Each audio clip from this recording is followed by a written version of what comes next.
My name is Jordan Ellis. I'm 27 now, but this happened when I was 14, during my first summer playing pickup basketball. People always ask if I've ever had anything weird happen at an outdoor court. I have, but it wasn't a fight or a robbery. For almost 2 months, someone was watching me. I just didn't realize it until much later. There was only one public basketball court in our neighborhood. Every afternoon, the same group of us showed up. Games started around 3, ended whenever the lights came on. We all had routines. Mine never changed. I'd lock my bike to the same fence, play until dinner, then ride home. At 14, I never imagined anyone else was paying attention to that routine. One afternoon, my friend asked if I knew the guy sitting in a silver SUV. I looked over, middle-aged, baseball cap, reading something on a tablet. I barely glanced at him. The parking lot overlooked 3 different fields. Maybe he was waiting for someone. Nobody thought much of it. Until he was there again. And again. Always parked in different spots. Always facing the court. After a few weeks, we started joking about him. Someone called him the Scout. Not because he watched basketball, because he watched people. Sometimes he'd stay for 10 minutes, sometimes an hour. He almost never got out of the SUV, never spoke to anyone, never looked in a hurry. Then one afternoon, I noticed something strange. When I unlocked my bike, his SUV started moving too, not toward me, just toward the exit. Like he'd been waiting. I told myself it was a coincidence. Summer ended. School started. I stopped thinking about him. A few months later, our recreation center posted tournament photos online. There were hundreds of pictures. Parents, players, crowds. As I flipped through them, one caught my attention. In the background, across the parking lot, was the silver SUV. I remembered that day. I didn't remember seeing it. Then I checked another tournament album. Different weekend. Same SUV, different parking space, same direction, facing the court. Curiosity got the better of me. I downloaded every public photo I could find from that summer. League games, neighborhood events, even pictures parents had uploaded. I wasn't looking at the players anymore, I was looking at the parking lot. The SUV appeared, over and over again. Sometimes barely visible, sometimes crystal clear. Always parked where the driver could see the court, never close enough for anyone to notice. I finally showed everything to my dad. He spent nearly 20 minutes looking through the pictures. Then he asked, "Did this guy ever talk to you?" I said no. He nodded slowly. "Good." I asked what he meant. He said, "The people you remember usually aren't the ones who worry me." That was all he said. A year later, our local newspaper ran a story about a man arrested in another county. Police believed he'd spent months visiting parks, photographing children's routines, before choosing who to approach. The article never mentioned our basketball court. Maybe it wasn't the same man. I honestly don't know. But one sentence stayed with me. Investigators believed he intentionally learned, when children arrived, who they spent time with, and how they went home. I suddenly remembered something. Every afternoon, I always rode home alone. I went back through my own phone. There weren't many pictures, just shots after games, friends messing around, a couple of selfies. In nearly every one, the parking lot was visible. I started zooming in, not because I expected to find anything, just because I couldn't stop thinking about it. The SUV appeared in 4 different photos, taken weeks apart. I've never been able to prove it was the same person. Maybe it wasn't. Maybe every picture really was just a coincidence. I hope so. But I changed one habit after that summer. I never leave a court the same way at the same time, day after day, because if someone wants to learn everything about you, they don't need to follow you. Sometimes they just need you to follow the exact same routine.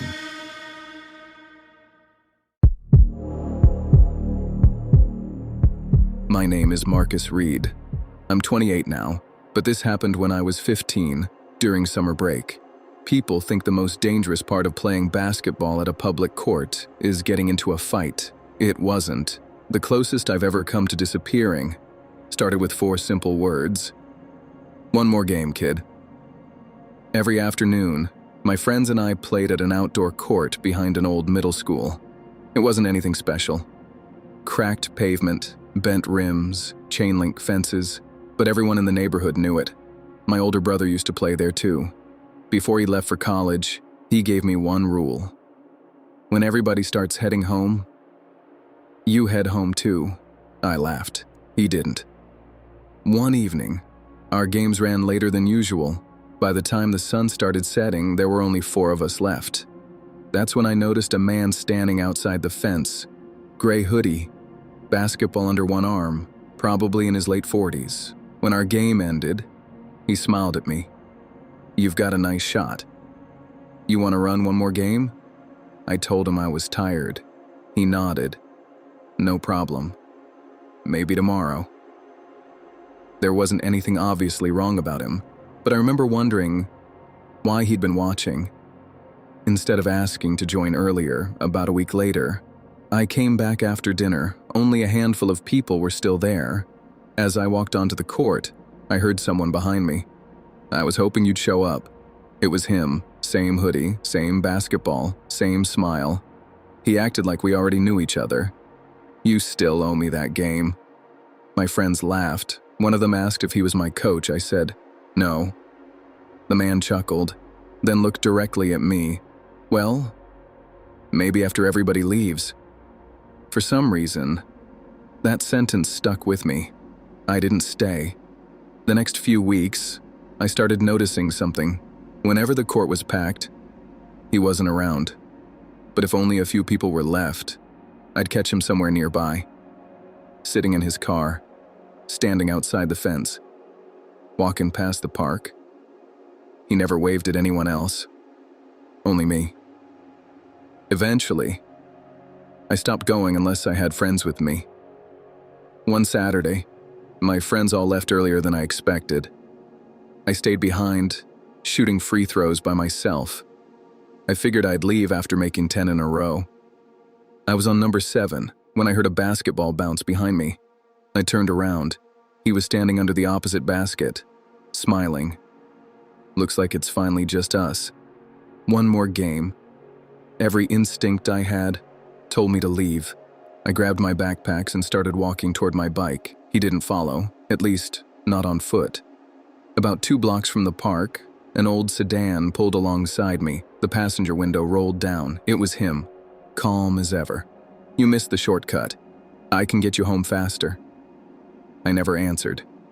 I cut across a grocery store parking lot where there were people loading their cars. When I looked back, his car was gone. That was the last time I ever saw him, or so I thought. That night, I told my brother everything.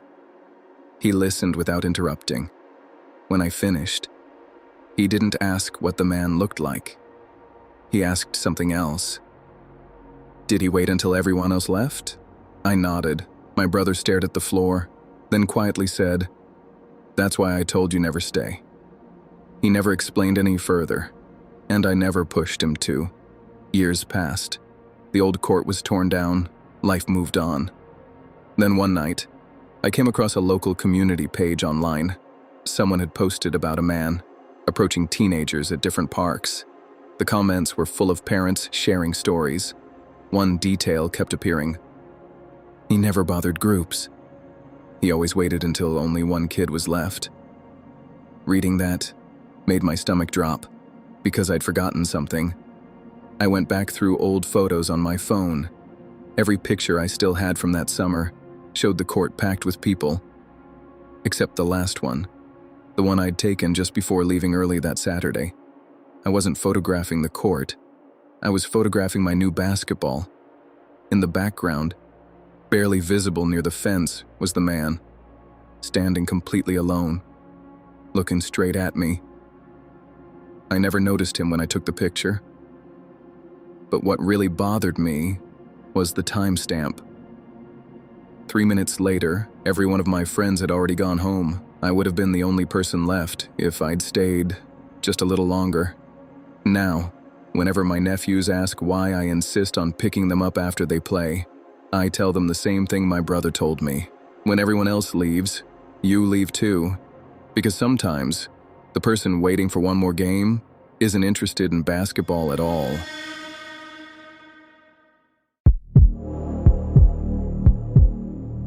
My name is Emily Carter. I'm 24 now, but this happened when I was 15, just days before the biggest basketball tournament of my life. People always tell you not to trust strangers. Nobody ever tells you that sometime the most dangerous stranger is the one everyone believes belongs there. Our girls' basketball team had qualified for a regional tournament because our regular assistant coach had recently moved away. The school arranged for another coach to help us prepare. We were told he'd be arriving the day before our final week of practice. Instead, he showed up almost 5 days early. Nobody questioned it. He introduced himself to our head coach, shook hands with parents, helped set up basketballs and training equipment. He already knew our practice schedule, our tournament bracket, and every player's first name. Looking back, that information was probably enough to make everyone believe he was exactly who he claimed to be. Within a couple of days, he fit right in. He never raised his voice, never acted inappropriate.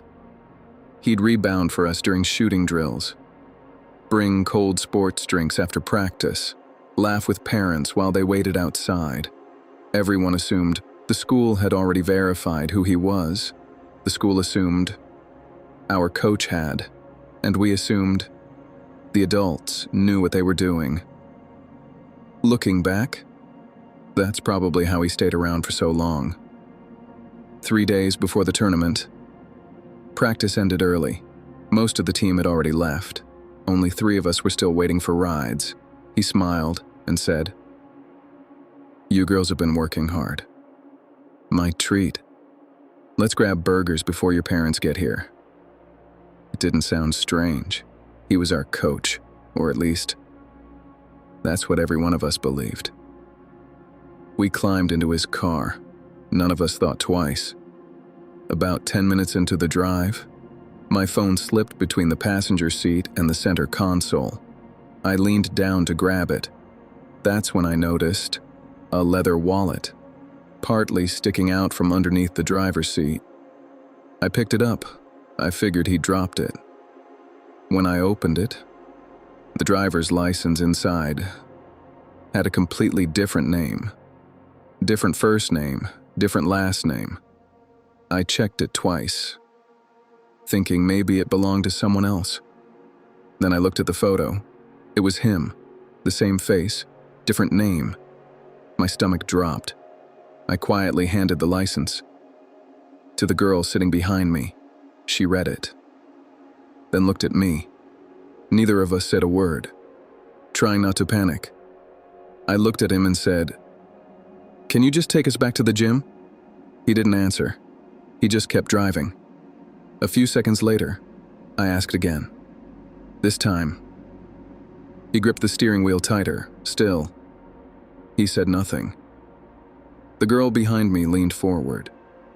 "We want to go back." Nothing. That's when all 3 of us realized we weren't going to lunch. The girl in the back seat started yelling.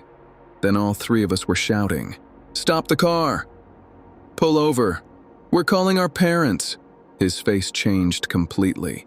The friendly smile we'd seen all week was gone. He glanced into the rearview mirror, looked toward the traffic behind us, and suddenly slammed on the brakes. The car stopped on the shoulder of a busy road. Before he could say anything, we threw the doors open and ran. As we reached the sidewalk, he accelerated. and disappeared into traffic. A woman working at a nearby gas station saw us crying and called 911. Police arrived within minutes. We gave them everything we remembered: his description, the car, the name he'd used, and the different name on the driver's license. When detectives contacted our school, the entire staff was shocked. The real assistant coach had never even met our team. His flight had been delayed. He wasn't scheduled to arrive for another 3 days. The man we'd trusted all week had never worked for our school, not for a single day. Police interviewed everyone: teachers, parents, coaches. Nobody could explain how he'd learned so much about our team, our practice times, our names, even our tournament schedule. He had just enough information to convince everyone that someone else had already checked who he was. No one ever admitted recognizing him, because nobody actually did. They only recognized the story he told. It's been almost 10 years. As far as I know, the police never identified him. Sometimes I wonder if our team was the first one he tried, or if we'd simply been the first group to realize something was wrong before it was too late. These days, I volunteer with youth basketball programs. Every season, new coaches, new volunteers, new assistants show up. And before I let anyone near those players, I always ask one simple question: who verified this person? Because the most dangerous man I ever met didn't break into a gym. He didn't force his way onto our team. He simply arrived early,